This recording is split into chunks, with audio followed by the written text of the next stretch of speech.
Hey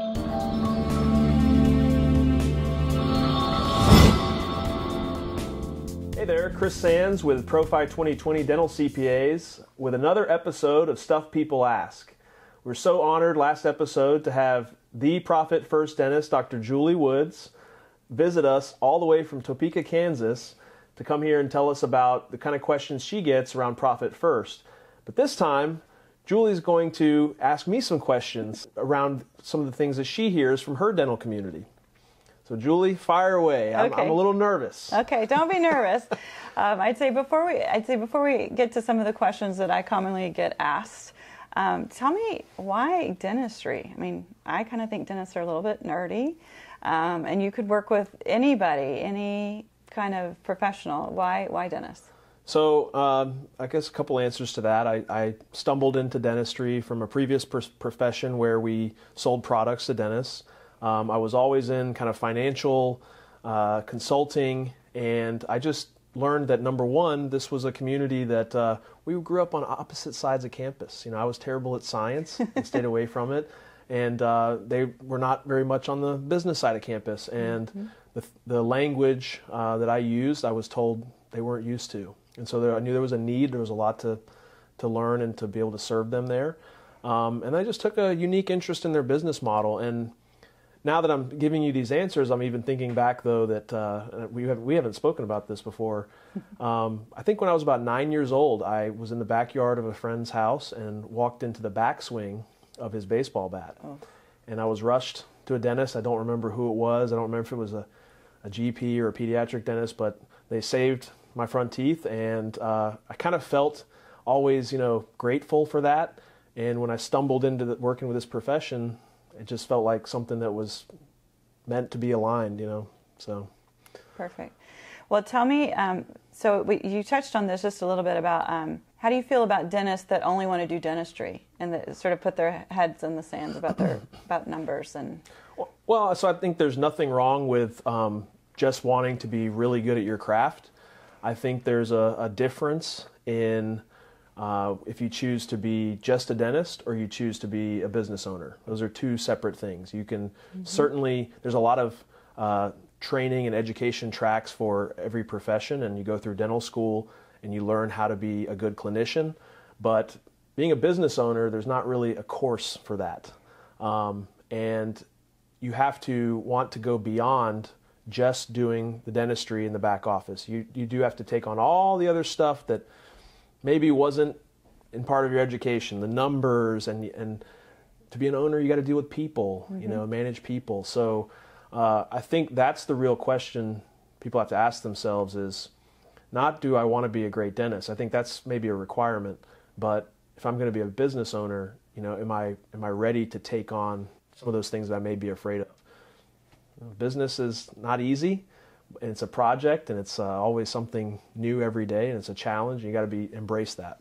Okay, so if you had a dentist call you and they weren't sure how they were doing in their practice number-wise, what would be two things that you could tell them immediately that they could either go pull from their report, whether it's patient software or their accounting software, kind of their two KPIs that we should know?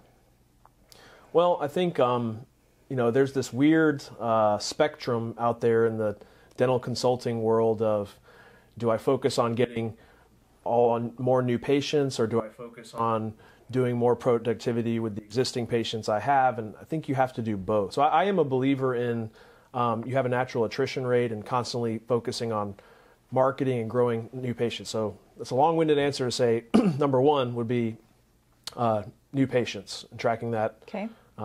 Per provider, per doctor you have in the office. And if I had to choose a second KPI, I think it would be profit. I think there's a lot that goes into that, and you do need to get educated and have conversations with your accounting professional on how it gets there, and is that really profit in your bank account? But I think all too often the focus is only on revenue generation. Do more production, get more collections, and everything's going to work out. And you cannot produce your way out of a problem. The expenses and learning exactly where the money goes, I think it's important to get a hold of that. And that's what brought us together, Julie, is, profit first. And having that understanding, like we're no different than any dental practice, Right. in that we have to, manage that. It brings me to another. So for one, I can totally relate to that. Even when I was producing the most, I was the most miserable too, because I wasn't actually bringing home more money, because I didn't understand that I wasn't actually profitable. And so it leads me to another question that I get a lot, and I get to be sort of unbiased since I'm a dentist as opposed to an accountant. But, do dentists really need a dental specific accounting firm? And the second piece of that is, how do we know if it's the right accounting firm? Like, how can we check you out, or how can we check Right. under the hood? This is a tough question to answer, and I'm proud to say that I come from the same side as you. I did not start out in accounting. I actually started out learning firsthand in a dental practice. And my answer to your question about do you need a dental-specific CPA, there's no such thing as there's no special training on being a dental CPA. It is a marketing term.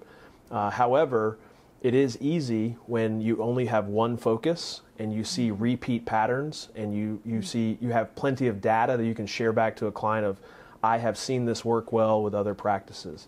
Again, I think it's a marketing term, and when I worked in a dental practice for almost 3 years, we had 3 different CPAs. We fired them every year. 2 out of the 3 were dental. I think what you really need to look for is a relationship that is going to educate you, that is going to communicate and do some proactive planning with you, and speak to you in a language that you can understand. When you speak, if I hadn't worked in a practice, when you speak to me about dentistry, I may not understand every procedure and every word that you're using. The same goes for accounting. I mean, this stuff can make you cross your eyes, So I don't think that's. I think it's necessary to have someone that understands your business model. I think that can be difficult when you have someone that's too much of a generalist. So how do I know, or how do we know if we've got the right accounting firm or relationship? Well, if you have to ask, I think it's really tough to actually figure out, but I think a couple ways that you can know this for sure is that if you are getting advice from other places and you're having to take it to your accountant and they're either shooting it down or they give you the, oh yeah, or that could kind of work, you probably need to start looking for a new relationship, because you're probably the afterthought, unfortunately. And that is the toughest part, is in accounting. What I've learned and experienced is a reactive industry, and in most cases they are just a financial accounting relationship, just pushing paperwork, keeping you compliant with your tax return filings and all of that, but they're not proactively thinking about your business and saying, hey, here's a new idea that I have been researching, or that I've gone to some industry meetings, and this will apply to your dental practice, save you some money, or here's a new piece of software I've seen other practices using that improve their profitability and save them money. Those kinds of things. I mean, this needs to really be, I think every CPA, rather than being just a filer for you, needs to be an advisor. And it's a little bit more difficult than one would think to find an accounting relationship that is that. One last question, and you and I have already talked about this on the phone, but I think it's important. I have a high school sophomore that's considering dentistry, and she's asked, should she do this? And it comes up in our dental groups, especially I'm in a mommy dental group. Would you send your kids to dentistry? And it makes me sad to read the responses to that. There are a lot of people who don't want that for their kids, or wouldn't encourage them. I mean, what's your take on that? So, number one, speaking as an outsider, not a dentist, I do hear a lot of the crazy, stressful stories of dental school, sleepless nights, and just a lot of stress. So I think there's that part, but anything that's difficult usually is very rewarding. I think you have to make your own choice of, are you good with your hands? Are you somebody that's really, you love science, that you want to make an impact on people? I think that's the greatest part. I mean, you have a lot of different choices of how you can maybe make an impact on people, but I don't think dentists get enough credit for that. I guess knowing what I know, and maybe that's my bias, is that I believe that it's one of the most noble professions out there. That being said, I think that we are in a very strange, maybe perfect storm of, we have a, like a student loan crisis in this country, and the costs of dental school have become outrageous, and I think that's going to also delay business ownership. I think we'll have strong supply of doctors coming out, but less and less entrepreneurial opportunities, I think, for some doctors. And I really value what you're doing in the lady dentist community, and I think over 60% dental classes now are female, which I think is phenomenal. I love seeing that shift. I do believe, if I knew, knowing what I know about the profession and how stable it can be, how rewarding it can be from creating a lifestyle, I would do it in a heartbeat if I was any good at science, and then I think the next question that somebody has to answer is, do I just generalize, or do I go into a specialty? No, for me, my dad even asked, are you sure about, going on in this residency? I said, I'm more sure about this residency than I am about being a dentist. If I had to be a general dentist, I would have probably really freaked out. So now I'm curious. What did you tell your daughter, or what would you tell your daughter? Oh, I've encouraged her to still do dentistry. I think it's a lot of effort, and I always joke that I wouldn't repeat second year, that if I had to do dental school, second year of dental school again to be a dentist or periodontist, it wouldn't happen.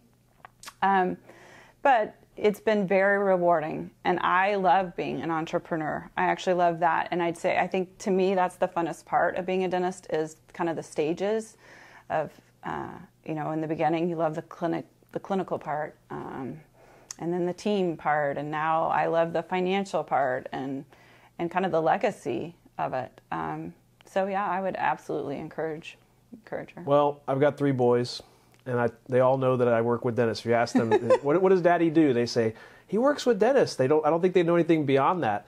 But I've always told them, I've told my wife, I said, if any of them are any good at science and they're passionate about it, we know the blueprint, Right. I think I would tell my own children to do it if they felt like they were inclined.